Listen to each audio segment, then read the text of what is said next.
안녕하세요. 오늘은 김진욱 목사님의 메시지를 좀 더 깊이 들여다보는 시간입니다. 네, 반갑습니다. 특히 뭐랄까 지난 선거 같은 큰 일을 겪고 나서 많은 분들이 좀 마음이 힘드셨을 것 같아요.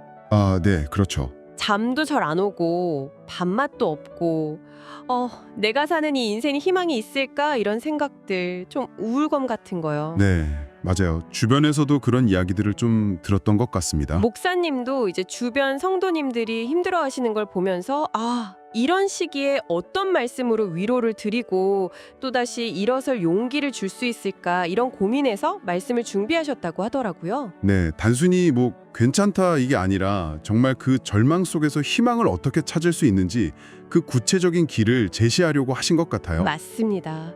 그래서 오늘 저희가 그 메시지를 좀 파헤쳐 보면서 절망 속에서 희망을 발견하는 법, 그 통찰을 함께 찾아보려고 합니다. 네. 우선 목사님은요, 우리가 겪는 그 절망감을 걸림돌에 비유하세요. 근데 이거를 그냥 걸림돌이 아니라 도약을 위한 디딤돌로 삼아야 한다. 이렇게 강조하시죠. 걸림돌을 디딤돌로. 네. 그러면서 욥기의 말씀을 인용하시는데요.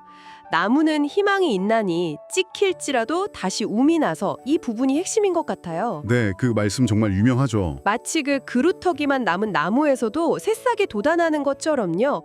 겉보기에는 완전히 끝난 것 같아도 그 안에 생명이 있다는 거잖아요. 네, 맞아요. 욥기 14장 9절에 보면 물기운에 움이 돋고 가지가 뻗어서 새로 심은 것 같이 된다는 구절이 있거든요. 물기운에요. 이게 정말 강력한 메시지인 것 같아요. 겉으로는 아무리 절망적으로 보여도 그 보이지 않는 깊은 곳, 그 뿌리에는 새로운 시작의 가능성, 그러니까 희망이 있다는 거죠. 중요한 건 그 물기운, 그러니까 희망의 근원을 어디서 찾느냐, 이게 관건이겠네요. 그렇죠. 그 희망의 불씨를 꺼뜨리지 않는 것. 목사님은 여기서 그치지 않고 역사를 통해서 이 희망이 실제로 어떻게 구현되는지를 보여주십니다. 첫 번째 인물이 일본 메이지 유신의 정신적 지주라고 할 수 있는 요시다 쇼인이에요. 요시다 쇼인데. 30살, 젊은 나이에 그 막부말기 혼란 속에서 동양의 정신에 서양의 기술을 더하자, 뭐 이런 동도서기 사상을 외치면서 새로운 시대를 꿈꿨죠. 네, 그 시대에 정말 파격적인 생각이었을 텐데요. 그렇죠. 결국에는 처형당했지만 그가 유배지에서 불과 3년 동안 길러낸 청년들이 있었어요. 한 90명 정도 된다고 하는데요. 3년 만에요? 네. 근데 이 청년들이 나중에 일본 근대화를 이끄는 주역이 됩니다. 이야, 정말 놀랍지 않아요? 그 짧은 시간에 투자가 역사를 바꾼 거잖아요. 정말 그러네요. 단기적인 결과만 보고 좌절한 게 아니라 미래 세대에 투자한 그 힘이 보이는 사례군요. 맞아요. 또 다른 예로 드신 게 1964년 미국 대선에서 완전히 참패했던 공화당의 베리 골드워터 이야기입니다. 골드워터. 그때 정말 크게 졌었죠. 네, 정치적으로는 완전히 끝났다 이렇게 보였는데 그는 모든 걸 다 접고 무려 17년 동안 청년 교육에만 매진했다고 해요. 17년이요? 와, 대단한데요? 네, 그 결과 로널드 레이건 같은 인물을 발굴해냈고 이게 결국 공화당의 재집권 그리고 미국의 어떤 새로운 시대로 이어졌다는 거죠. 이야, 정말 구루터기에서 새싹을 키워낸 거네요. 목사님이 딱 그렇게 표현하셨어요. 베어진 나무가 아니라 구루터기 속 새싹을 보는 사람이라고요.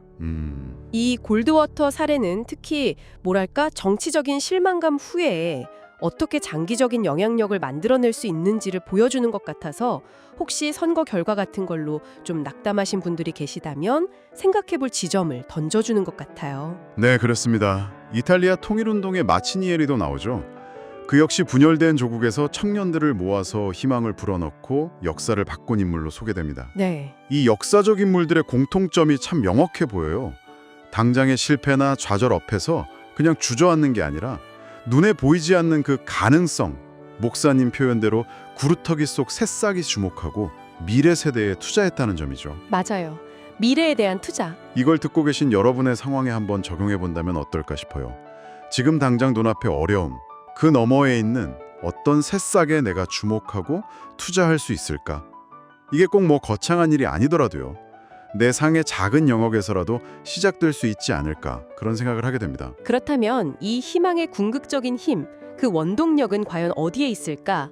목사님은 그 답을 기독교 신앙, 특히 예수 그리스도 안에서 찾으시는 것 같아요. 네, 신앙적인 관점으로 연결되죠. 베드로전서 3장 15절 말씀처럼 너희 속에 있는 소망에 관한 이유를 묻는 자에게는 대답할 것을 항상 준비하라고 하시면서 우리가 가진 희망의 근거를 분명히 제시할 수 있어야 한다고 강조하시고요. 그렇죠. 왜 희망을 갖는지 설명할 수 있어야 한다는 거죠. 또 예레미야 29장 11절 너희를 향한 나의 생각은 재앙이 아니다. 평안이다. 너희에게 미래와 희망을 주는 것이다. 이 약속을 통해서 하나님이 주시는 희망은 어떤 절망적인 상황 속에서도 변치 않는다는 걸 또 강조하십니다.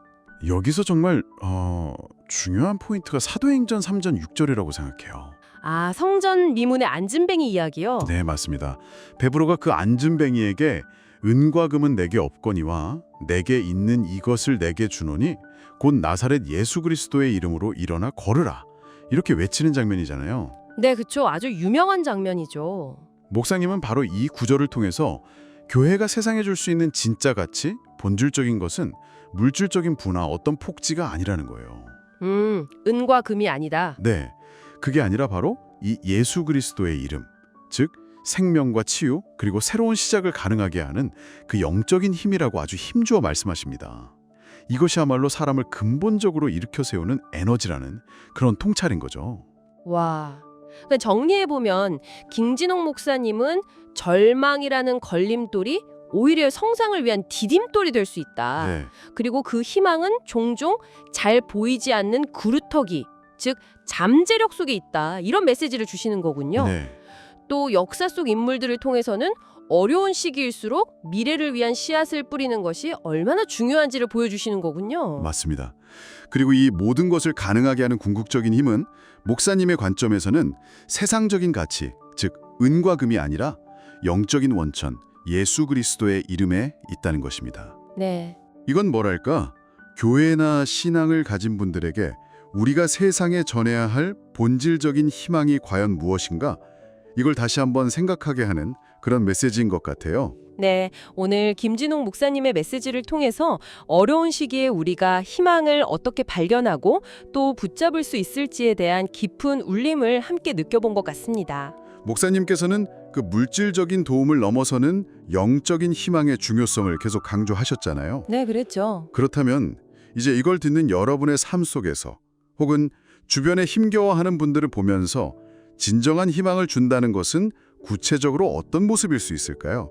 단순히 물질적인 도움을 넘어서 어떻게 그 예수 그리스도의 이름이 상징하는 생명력과 가능성을 나눌 수 있을지 각자의 자리에서 한번 곱씹어볼 질문이 아닌가 싶습니다.